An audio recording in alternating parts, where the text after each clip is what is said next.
திருவாடனை அருகே இறந்தவர் பெயரில் லஞ்சம் வாங்கிக் கொண்டு மின் இணைப்பு கொடுத்திருக்கிறார்கள் என பகிரங்க புகார். மேலும் பல முறைகேடுகள் நடப்பதாக குற்றச்சாட்டு.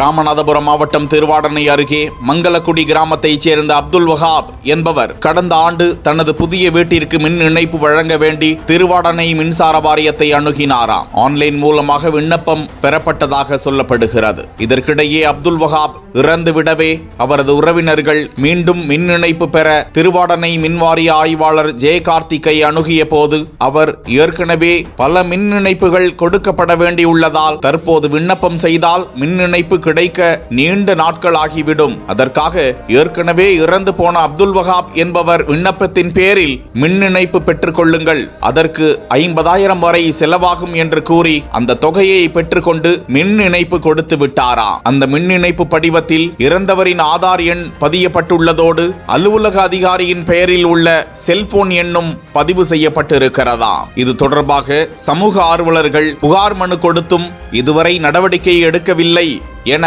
குற்றச்சாட்டும் அது குறித்த தகவல்களும் வலைதளத்தில் பரவி வருகிறது.